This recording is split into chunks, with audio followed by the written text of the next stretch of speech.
Sobat Suara 6, selamat datang kembali di podcast Suara 6 dengan suara muda merangkai cerita bangsa. Nah, kembali lagi nih bersama saya yang imut dan manis ini yang akan menemani teman-teman semua beberapa waktu ke depan. Tentunya saya tidak akan pernah sendiri karena akan ditemani teman-teman saya. Ada Kak Gali, Kak Nanda, Kak Uli, dan Kak Tiur. Oke, ganteng dan manis cantik ya teman-teman aku hari ini. Udah semangat banget muka-mukanya untuk berbagi. Nah, berhubung nih huru hara hari ini tuh berita-berita di sosmed tuh kayaknya algoritmanya tuh negatif-negatif semua yang bikin deg-degan jantung ini seperti jatuh cinta. Padahal lagi nggak jatuh cinta. Nah, kita mau merubah algoritma sosmed biar nggak semuanya tentang negatif. Kita ubah sedikit positif dengan pembahasan hari ini ngobrol santai tapi berbobot tentang tema besar kita, What We Can Do, PU Better and Stronger. Gak kalah seru ya pembahasan hari ini. Di sini kita akan bahas gimana sih ASN khususnya di bidang pekerjaan umum bisa makin kece, makin kuat, dan pastinya makin bermanfaat lewat pengembangan diri, pemanfaatan teknologi, sampai inovasi pelayanan publik. Kita tahu sebagai ASN, khususnya di bidang pekerjaan umum, tantangannya makin hari ini makin kompleks. Nah, kuncinya ada di bagaimana sih kita bisa beradaptasi dan berkembang. Makanya hari ini kita bakal kupas tuntas beberapa topik pentingnya mulai dari pengembangan kompetisi digital ASN, transformasi digital di pekerjaan umum, serta inovasi dalam pelayanan publik. Sampai kolaborasi yang bisa bikin kinerja kita jauh lebih kuat. Kalau Sobat Suara 6 ini ingat episode 1 kemarin, Kak Tiur kan ada tuh sedikit menyinggung tentang soal digital. Menurut Kak Tiur sebagai pembuka nih, sebagai seorang ASN, gimana sih digital bisa jadi salah satu yang bisa kita lakukan untuk menjadi lebih baik? Silakan Kak Tiur. Oke, terima kasih Tania. Jika dikaitkan dengan masalah digitalisasi kemarin, menurutku bagaimana cara membuat Kementerian PU lebih baik dan lebih kuat, ya titik awal jelasnya pasti ada di pengembangan kompetensi SDM yang ada di PU. Karena yang menggerakkan organisasi ini kan bukan mesin atau teknologi ya, tapi ASN-nya sendiri. Nah, ASN ini menurutku adalah motor perubahan. Nah, kalau ditanya kompetensi apa yang paling mendesak untuk dikembangkan, yang menurutku itu kompetensi digital, sama seperti, podcast kita yang kemarin. Kenapa? Karena hampir semua tugas kita di PU sekarang itu tidak lepas dari teknologi digital. Contohnya aja nih, kita melakukan pemetaan, sekarang udah ada aplikasi JIS. Ini kan membuat pekerjaan kita lebih cepat, akurat, dan bahkan hasilnya bisa dibagikan ke pihak lain, dengan jelas dan lebih mudah. Selain itu, kalau kita mau survei ke lapangan, udah ada teknologi bernama drone. Nah, dari drone ini kan bayangin, biasanya kita butuh waktu lama, butuh waktu berhari-hari untuk survei, sekarang bisa selesai dalam hitungan jam. Namun, dengan semua kecanggihan ini, itu tidak akan ada artinya kalau kita itu masih belum bisa menguasai, kita belum bisa mengembangkan teknologi yang ada. Nah, teknologi ini kan harus kita pelajari ya. Teknologi, kalau kita nggak ngerti apa-apa itu tuh cuma jadi, alat mahal. Jadi disinilah pentingnya kita sebagai ASN itu punya, rasa dan, kewajiban untuk selalu ingin upgrade diri. Tidak selalu gitu kita harus nunggu ada pelatihan formal yang dikeluarkan oleh BPSDM, kita bisa aktif atau proaktif sendiri, kita bisa belajar dari tutorial online, webinar, forum diskusi, bahkan yang lebih gratis dan lebih mudah kita bisa diskusi dengan teman kita yang udah berpengalaman. Itu kan juga kita bisa menerapkan nilai-nilai dari berakhlak, contohnya kolaboratif. Nah, selain itu sikap proaktif ini akan membedakan kita sebagai ASN yang hanya menjalankan tugas dengan ASN yang benar-benar berkontribusi untuk kemajuan organisasi, contohnya di Kementerian PU. Kalau sikap ini kita miliki bersama, aku yakin sih pekerjaan kita akan lebih efektif, efisien, dan hasilnya juga lebih berkualitas. Nah, dari situlah Kementerian PU akan menjadi lebih baik, lebih tangguh, dan lebih siap menghadapi tantangan ke depannya. Oke, jawaban yang cukup panjang tapi isinya dapat banget. Kalau menurut Kak Uli, gimana nih Kak Uli? Silakan Kak Uli. Kasih Tanya, betul tadi kata Tiur ya. Tapi jangan lupa, soft skill juga penting. Banyak ASN yang jago teknis tapi kesulitan menjelaskan hasil pekerjaannya. Padahal kalau data teknis bisa disampaikan dengan sederhana, masyarakat akan lebih percaya dan memahami kinerja PU. Misal ada ASN yang ahli di bidang teknis dalam merancang infrastruktur jembatan atau sistem pengairan, bisa saja memiliki data dan perhitungan yang akurat. Namun, jika dia tidak mampu menyampaikannya dengan bahasa yang mudah dimengerti masyarakat, maka hasil kerja tersebut tidak akan dipahami secara utuh. Mengubah data teknis yang kompleks itu memang menjadi narasi yang sederhana itu sebuah seni. Bukan berarti mengurangi esensi atau akurasinya, tapi mengemasnya agar relevan dengan kebutuhan masyarakat.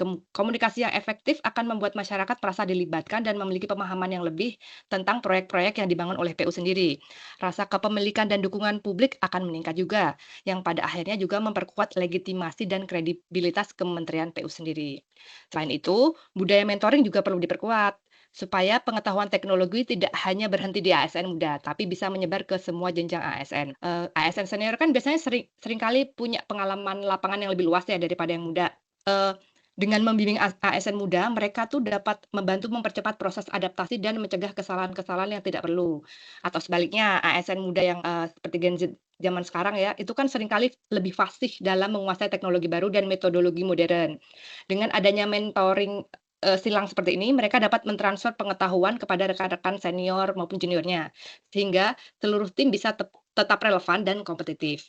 Secara keseluruhan sih, menurut saya integrasi antara soft skill, yaitu komunikasi, kepemimpinan, dan kolaborasi dengan hard skill, yaitu keahlian teknis, adalah kunci untuk menjadikan Kementerian PU sendiri sebagai kementerian yang tidak hanya kompeten secara teknis, tetapi juga responsif dan dipercaya oleh masyarakat. Begitu sih Tania menurut saya. Keren banget sih. Berarti pengembangan ASN itu tidak hanya soal menguasai aplikasi digital, tapi juga soal kemampuan komunikasi dan budaya berbagi pengetahuan. Nah, secara nggak langsung nih, transformasi digital ini pastinya akan selalu melekat di pekerjaan kita. Menurut Kak Gali nih, gimana sih soal menanggapi permasalahan yang tadi? Ya, untuk masalah transformasi digital itu saya sangat setuju ya, karena dengan adanya digitalisasi ini diharapkan bisa menggeser cara kerja dari yang awalnya kita manual dan parsial menjadi sistem yang lebih berintegrasi, efisien, dan transparan. Sebagai contoh, misal kita buat sebuah aplikasi semacam peta interaktif aduan masyarakat. Melalui aplikasi ini diharapkan warga bisa langsung melaporkan dan memfoto kondisi jalan yang rusak. Aduan tersebut kemudian terhubung dengan data lingkungan, seperti data curah hujan, potensi banjir, beban kendaraan, yang nantinya seluruh data tersebut akan terkumpul dalam satu bentuk, yaitu peta interaktif, lalu dianalisis oleh AI. Dari sana, sistem mampu memprediksi kerusakan jalan secara lebih akurat, bahkan sebelum kerusakan benar-benar terjadi. Inovasi kedua mungkin grading sistem kontraktor mungkin ya. Jadi kontraktor-kontraktor itu kita grading, diharapkan dengan melakukan itu akan menggeser paradigma yang seringkali dipengaruhi oleh faktor-faktor kedekatan atau relasi personal. Kontraktor tidak lagi dinilai dari siapa yang mereka kenal, melainkan dari rekam jejak mereka, kualitas mereka, hasil pekerjaan mereka, ketepatan waktu penyelesaian, dan kepatuhan terhadap aturan. Dengan demikian, proses pemilihan dan pengawasan kontraktor juga bisa berjalan lebih objektif, sekaligus memberi dorongan bagi setiap penyedia jasa untuk meningkatkan standar kerjanya. Jadi kesimpulannya ya, dengan adanya transformasi itu diharapkan sih bisa menciptakan budaya kerja baru, budaya kerja yang menempatkan data sebagai dasar utama pengambilan keputusan, serta membuka ruang kolaborasi yang lebih luas antara pemerintah, kontraktor, dan masyarakat, yang pada akhirnya sistem lebih terbuka dan akuntabel. Ini tidak hanya meningkatkan kualitas infrastruktur, tapi juga menjadi fondasi penting untuk membangun keadilan yang efisien dan keberlanjutan pembangunan nasional. Itu sih, Mbak Nia, saya. Oke, itu pandangan dari Kak Gali. Kalau pandangan dari Kak Nanda nih, gimana? Silahkan Kak Nanda. Oke, Tania. Jadi seperti yang telah dibahas oleh Tiur, oleh Uli, sama Mas Galih, itu digitalisasi dapat membantu PU dalam mengerjakan sisi dari teknisnya ya. Selain dari sisi teknisnya, digitalisasi juga dapat mengurangi beban administrasi ya, karena kalau ada pekerjaan teknis itu berkas-berkas itu tidak mungkin jauh dengan pekerjaan teknis itu tadi. Kalau dulu misalnya kalau dokumen proyek, kemudian surat menyurat atau urusan administrasi lainnya itu harus benar-benar di atas kertas, harus secara manual dan kemudian menyebabkan menumpuknya kertas-kertas. Namun sekarang sekarang bisa dikelola secara elektronik gitu kan. Kita bisa contohnya kalau pembuatan sistem persuratan digital itu suratnya bisa disusun, kemudian ditandatangani secara elektronik, kemudian untuk pengirimannya juga bisa dilakukan secara online, bisa secara langsung ke unit kerja dan ke pegawai yang dituju gitu. Sehingga tidak ada pembuangan kertas gitu lah. Dan digitalisasi ini juga salah satu cara untuk menghemat sumber daya alam ya, yaitu kertas. Kemudian kita juga dapat menghemat biaya penggunaan kertas tadi, sehingga menghemat penggunaan kertas, sehingga digitalisasi ini, juga sebagai salah satu cara untuk menghemat sumber daya alam, yaitu kertas, sehingga kita sendiri dapat sekaligus mengurangi penggunaan kertas yang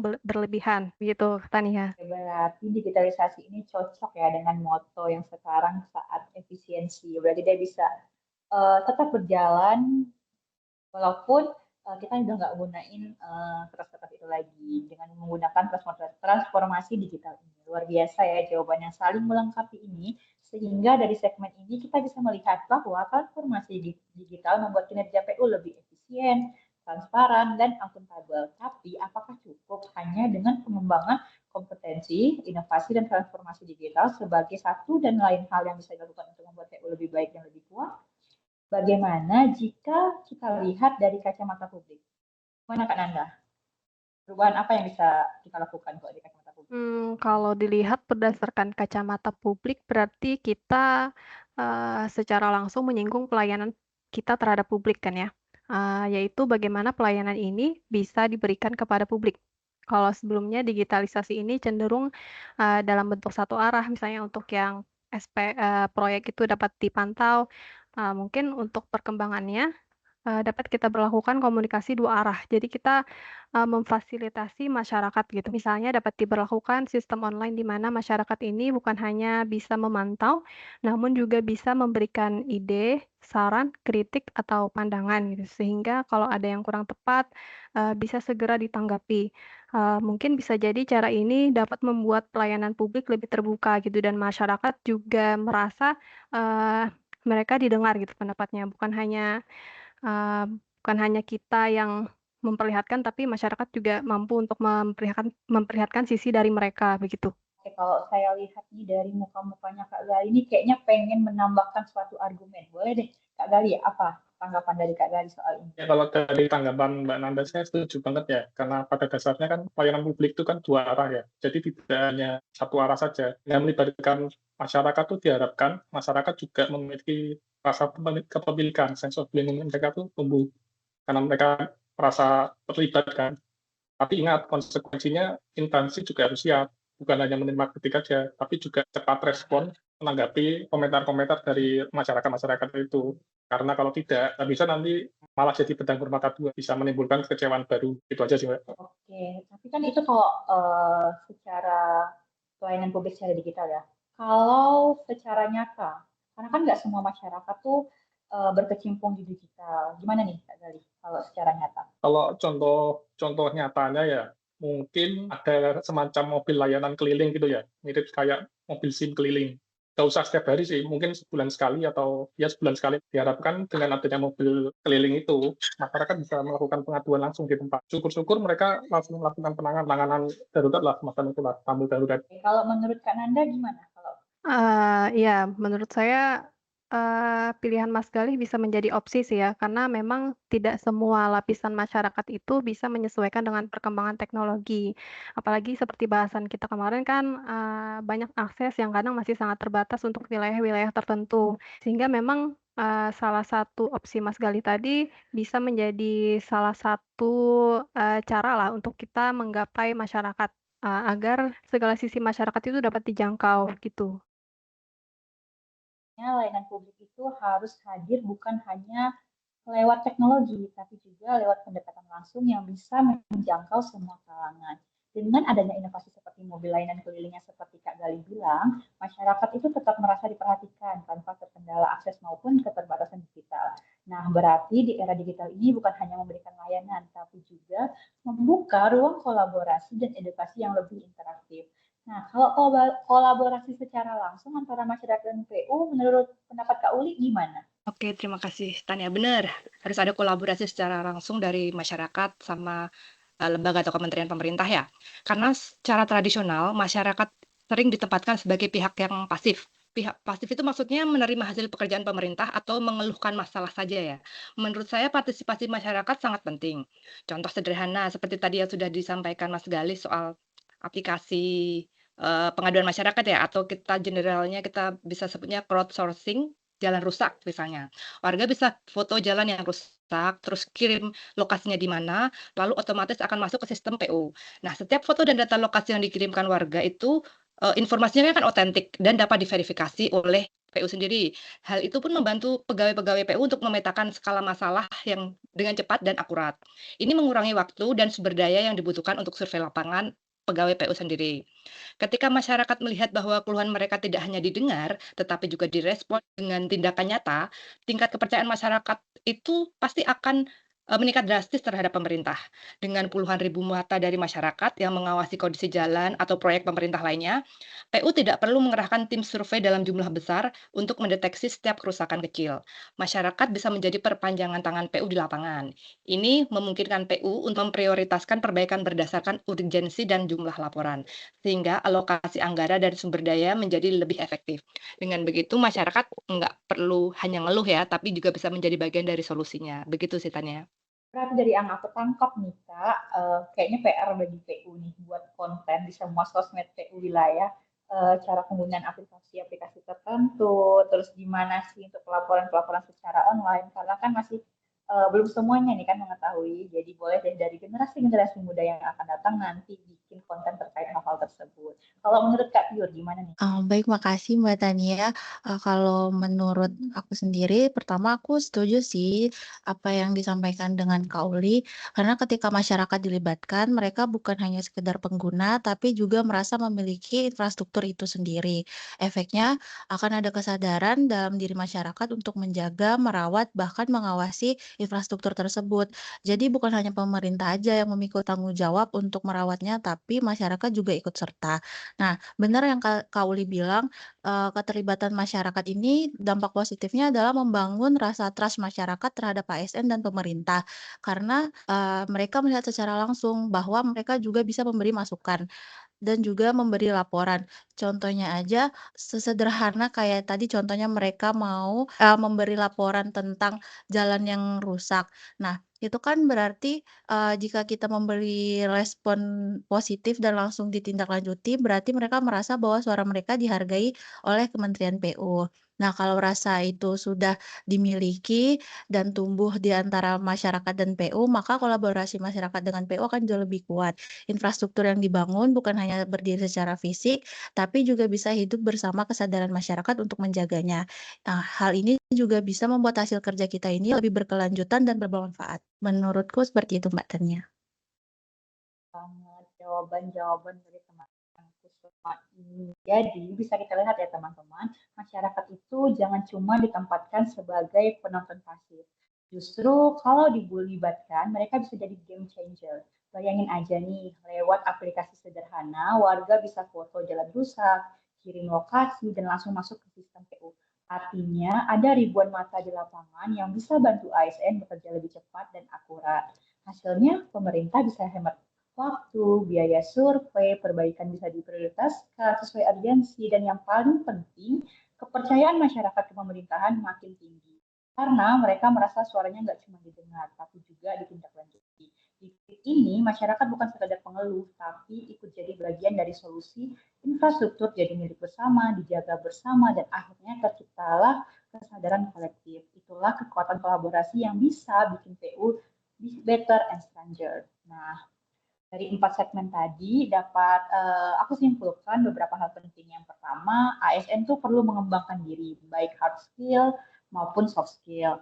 Yang kedua, ada transformasi digital yang membawa efisiensi, transparansi, dan akuntabilitas dalam kerja PU. Yang ketiga, pelayanan publik harus lebih kolaboratif dan kreatif, tidak hanya formal. Yang keempat, partisipasi masyarakat memperkuat rasa memiliki terhadap infrastruktur dan meningkatkan kepercayaan publik. Semoga dengan diskusi ini bisa memberikan inspirasi berbagai macam ASN khususnya di bidang PU semakin adaptif dan relevan di era digital.